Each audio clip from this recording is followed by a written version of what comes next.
passion. I've been thinking about you and you only. And we just like a fuck, that's nothing else. You know, I'm falling in love, that's for someone else. What's good, y'all? So on this video, I'm gonna be reacting to Fantastic Hip Hop. This new video regarding Eminem's album.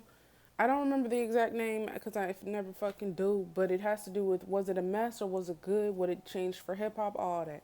Unfortunately, the mofos outside my house are fucking cutting grass, and they've been doing it like there's hella, like, I don't know what they doing for real, for real. Anyways, hopefully you guys can hear it, and we're just gonna get into the entire hip-hop world like only few other rappers have been able to recently, and of course this is because he has finally released his 12th studio album, The Death of Slim Shady. 12! Not just any ordinary record of his, but this is an LP that has been designed to send off his iconic alter ego Slim Shady in a manner like nothing else we have ever seen before, and with M's first album in over 4 years, already based on its initial impact. From Eminem's biggest fans to his most outspoken haters, everybody is talking about this project because throughout almost every single track on this record, Eminem is doing something that, even for his standards, is absolutely insane. And while in the past, with pretty much every album he has released for one reason or another, M has gotten into some sort of controversy. Hold on. I just woke up. So, I don't know. Something just not. This is gonna have to do fuck it. Unlike his other recent projects here, this isn't happening because Marshall Mathers is being criticized for being out of touch, or for releasing music that is nowhere near the bar he used to hit, but instead, it's because Eminem is once again playing his iconic Slim Shady character in a capacity that we have not seen in over 20 years, and as Eminem revisits the persona that didn't just blow him up into hip-hop superstardom, but that also made him one of the most controversial people on the planet for a period of time in the late 90s and early 2000s. I mean, we were bound to be on this crash course where the world is once again facing one of the most polarizing musical figures of the 21st century, but even after expecting the return of Shady and seeing just how much M was getting back into character on a single like Houdini, I don't think anybody was prepared to hear just how far he was going to take things on this project, because from designing an entire concept album to really flesh out what he is trying to tell us, to the array of insane punchlines and name drops on this album, which people are already taking out of context and going... Wait.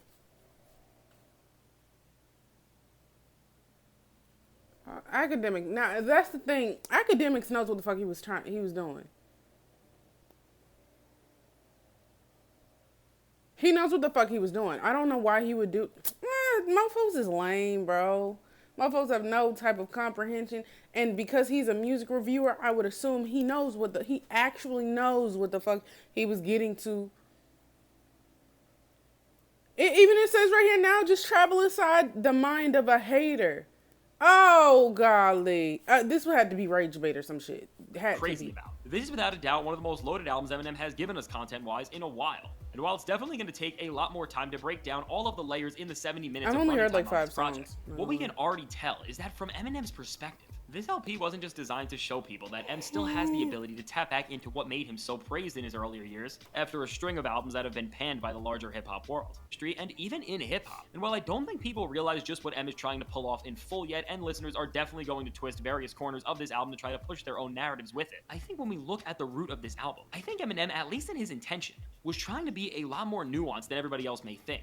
Now, while I think it's obvious that on some level, this album is testing the limits of how obscene an artist can be and just how Slim Shady can hold up to the modern sensibilities of audiences in 2024, I think on a deeper level, this is also Eminem's way of testing hip-hop fans and the music world at large on how they really value albums at this point, because in a time where it seems like album sales are going down and things, especially in a genre like hip-hop, are becoming more reliant on one quick and disposable moment, it seems like Eminem has almost tried to respond to this narrative here by building out an album that is well thought out and conceptual. And this is something he clearly did lay out before this record even dropped, as he posted that this project is going to be a concept album, and that it's meant to be listened to in order for it to make sense as a whole. And while Eminem even having to post that people should be listening to albums in the order that the tracks are sequenced in is absolutely ridiculous, I do think this... No, I mean, I guess, but it's so common for mofos just to kind of like, you know, go on Twitter, see what the biggest songs on it were, what were the collabs, whatever, listen to them shits, and then like, I guess in like months, actually sit down and listen to the album if they ever do. Like, that's pretty common, I think, now, so. Best album listening experience possible, which no matter how you feel about the record, I think the fact that Eminem made a concept album with skits, interludes, and a story that has a lot to be dissected is absolutely great for the hip-hop world, and with all of the name drops and insane lyrical tangents Eminem goes on here, I don't think there's many better projects to almost conduct this experiment with, because all the moments on this record are turning heads and are challenging people to go back and question what they heard and really try to determine what message Eminem is trying to get across. And in a world where music has been being treated more disposably with each passing moment, no matter how he's doing it, the fact that Eminem is shifting the spotlight and causing people to think about what they are hearing, this is a very powerful thing that an artist can do. Now, bringing this idea to life and really delivering an experience that, if anything, is definitely worth your time. While the controversial lyrics and name drops are drawing people in and are going to be dominating headlines for some time to come, at the end of the day, it is the musical presentation Eminem decorates this album with that is going to make people stay, and I think that if this album does anything right, it's just the overall musical world building, which I can say with ease, is one of M's best thought out records in well over a decade. Now, whether it's the skits between songs that never overstay their welcome and just set the scene for what's going on, to the production, which is so cohesive as it masterfully embodies this dark yet witty sound that feels like a natural progression to everything Slim Shady stood for years ago, Eminem nailed this album in terms of how to make it feel like a one-of-a-kind event and bringing this to life even more. The best part about everything Eminem does here has to be his vocal performance, which from switching between his nasally Slim Shady voice to his more mature and seasoned voice that he uses now. This record feels like a time capsule as we hear Eminem so seamlessly rap in the voices that he used to. And while I want to reserve my praise for this a little at the moment because I am not sure how these vocals and accents were exactly constructed, hearing Eminem talk about current events and moments with the Slim Shady voice just commands a certain type of energy that his music has been missing for a very long time. And these moments where we hear the I thought it was AI. I'm not gonna lie. I did definitely think it was AI.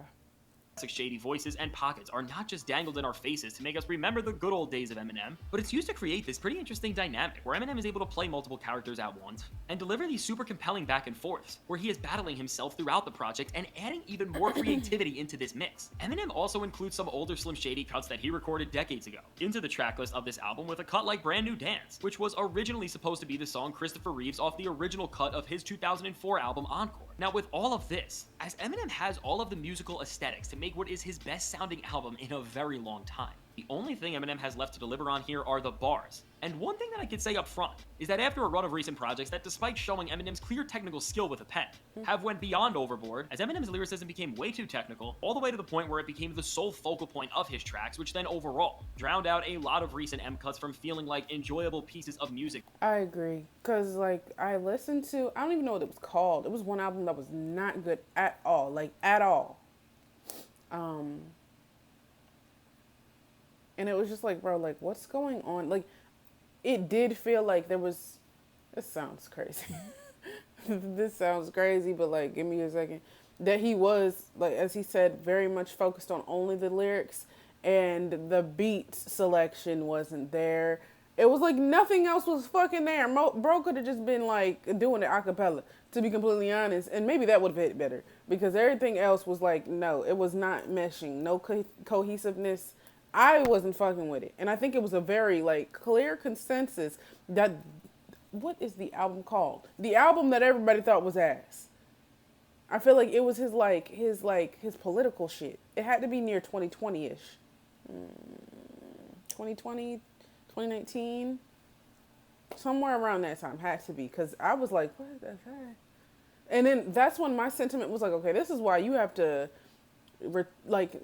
not retire completely, but you know, stop like kind of early, like at your height, because then motherfuckers is gonna just start saying like you was a great at one point, but now motherfuckers gonna say you old and you don't know what the fuck going on and your ass now you fell off, all that shit. And so that's why I was just like, damn, bro, back up, you know, I like when people take constructive criticism and actually use notes from it to make themselves or their work better. That's the best thing. First, and just left them standing as overly complicated lyrical tangents with no real rhyme or reason, and as a result, no replay value. Eminem doesn't fall down that path here in a way where you have to question if he is trying to make rap music or just rap and making this even better. Eminem doesn't fall down that path here in a way where you have to question if he's trying to make rap music or if he's just trying to rap and making this even better.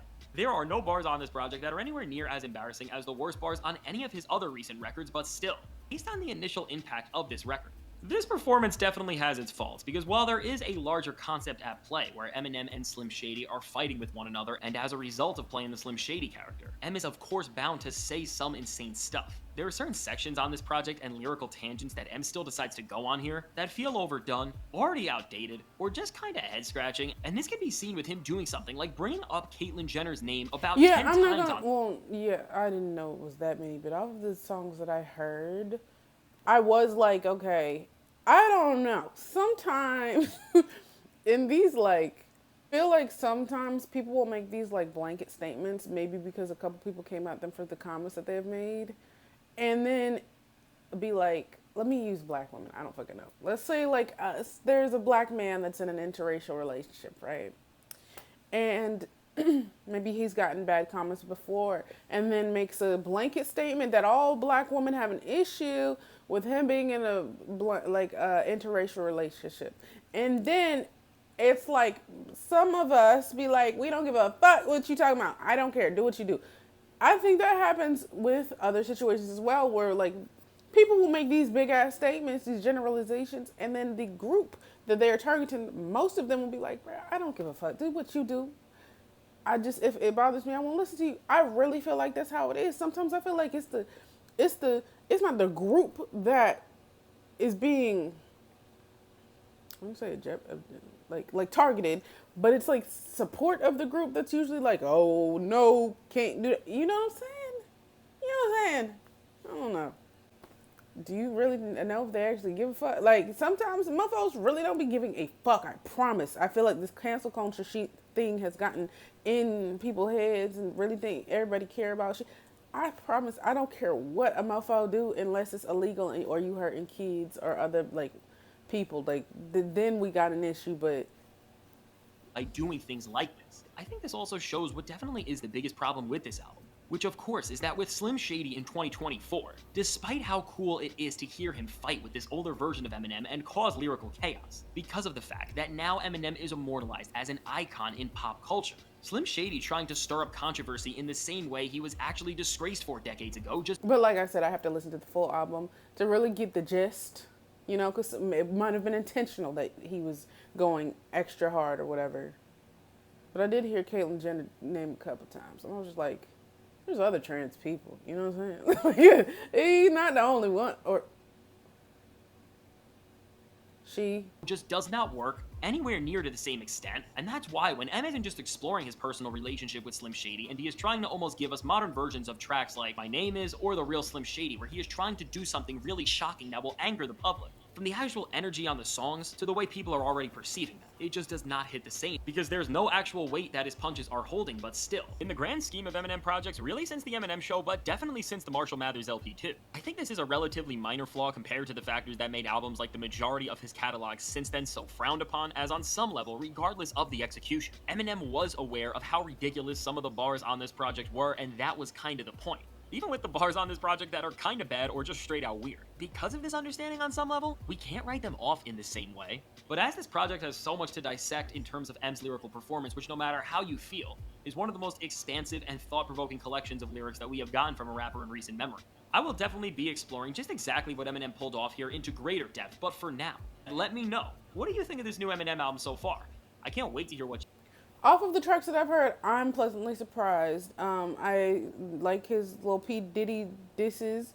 The Jid went fucking crazy, bro. Like, I mean, ate up the track. Okay? I reacted to Fuel and Renaissance, and I really enjoyed those two. I like certain things that he addresses. I haven't, I think I heard one skit, but I was like listening to other people react to it, but while I was playing fucking Spider-Man 2. So I wasn't really paying that much attention to it. So if I like actually sat down, listened to the whole album, different story. Probably would get a different vibe, understand where he was going for. And you know, sometimes songs need a 2-3 listens for you to actually digest every, especially with somebody like Eminem, every entendre, play on words, whatever, like to really figure it out. I don't know if he dissed other people. I don't, that thing that academics try to do is fucking lame as fuck. Like whatever. What he tried to do and make it paint out like he was saying shit about Kendrick, as if like he could have just, if he was trying to piss people off, he could have just like shortened it so it looked worse. It explains what the fuck he's trying to do in the. But you know, idiots are gonna like be like, oh, he's dissing Kendrick or whatever. But yeah, this gives me some motivation to listen to the whole album. I saw it was like 19 tracks, and I was like, like I have big girl things to do, bro. When am I gonna find the time? But I'll figure it out because I'm interested now. But anyways, y'all like, come subscribe, follow me on Instagram, follow me on TikTok. I'll see y'all.